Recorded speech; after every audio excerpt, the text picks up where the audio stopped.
आज हम इस वीडियो के माध्यम से अल्फ़ाबेट्स, सिलेबी, वर्ड और सेंटेंस पढ़ेंगे। My name is Salim Khan from Nagar Parishad Urdu middle school, Durani Chowk, Paratwada. सबसे पहले हम देखते हैं अल्फ़ाबेट्स। अल्फ़ाबेट्स को हम उर्दू में हर्फ तहजी कहते हैं, जो कि इंग्लिश में 26 होते हैं, 26 होते हैं। ABCDEF GH IJ KL MN OP QRST UVWXYZ। इन अल्फ़ाबेट को दो हिस्सों में डिवाइड किया गया है। पहला है वॉवेल्स और दूसरा है कॉन्सोनेंट्स। वॉवेल्स यानी क्या होता है और कॉन्सोनेंट्स यानी क्या होता है। जिस तरह हम उर्दू में जेर ज़बर और पेश का इस्तेमाल करके लफ्ज़ बनाते हैं, हिंदी मराठी में मात्राओं का इस्तेमाल करके शब्द बनाते हैं, इसी तरह वॉवेल्स का इस्तेमाल करके वर्ड बनाया जाता है। दूसरा होता है कॉन्सोनेंट। कॉन्सोनेंट जो है वो वॉवेल को छोड़कर तमाम के तमाम कॉन्सोनेंट होते हैं। वॉवेल्स जो है वो 5 है। AEIOU ये वॉवेल्स है। BCDFGH JKL MN PQRST VWXYZ ये तमाम के तमाम कॉन्सोनेंट है। इन दोनों को मिलाकर वर्ड बनाया जाता है। हर वर्ड के अंदर हमें वॉवेल नजर आएगा ही। अगर वॉवेल ना हो तो वर्ड बनता ही नहीं।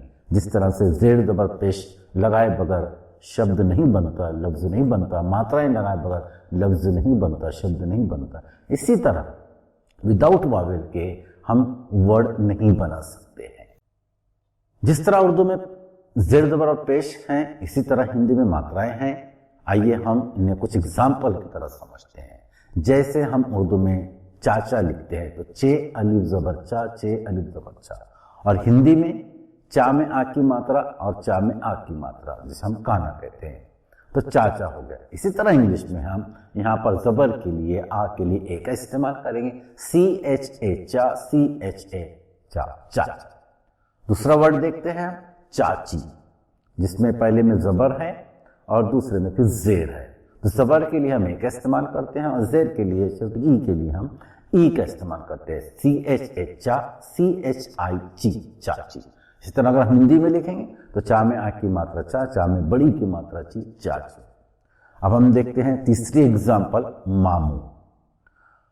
मामू में पहले में ज़बर है, दूसरे में फिर पेश है। इसी तरह अगर हम हिंदी में देखेंगे तो पहले आ का काना लगाएंगे, बाद में छोटे ऊ की मात्रा लगाएंगे। इंग्लिश में अगर हम देखें तो CHA चा, CHU चाचू। जैसा हमने देखे हैं चाचा, चाची और चाचू।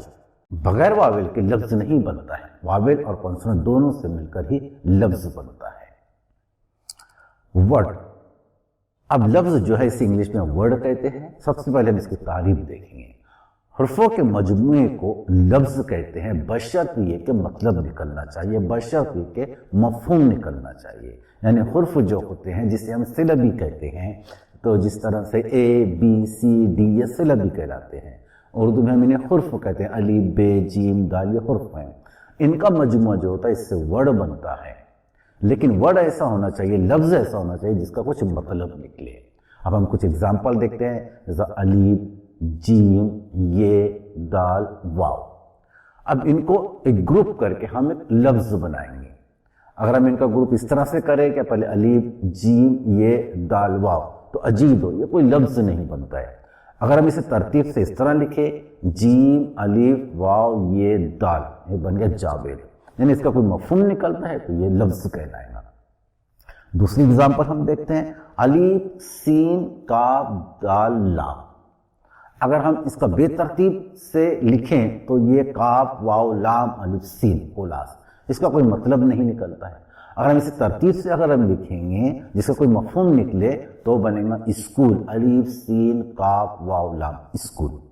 तीसरी एग्जाम्पल हम देखते हैं, काफ, ते, अलिफ, बे। अगर हम इसको बेतरतीब लिखे तो ते, काफ, बे, अलिफ, तकबा, ये कोई वर्ड नहीं बनता। अगर तरतीब से अगर हम लिखेंगे जिसका कोई मफहूम निकलेगा तो बनेगा किताब, काफ, ते, अलिफ, बे, किताब। इस तरह से हर्फ जो होते हैं इनको तरतीब से अगर हम रखेंगे, इनका मजमुआ अगर रखेंगे तो लफ्ज बनेगा जिसका कोई मतलब निकलेगा, तो हम उसे लफ्ज कहेंगे।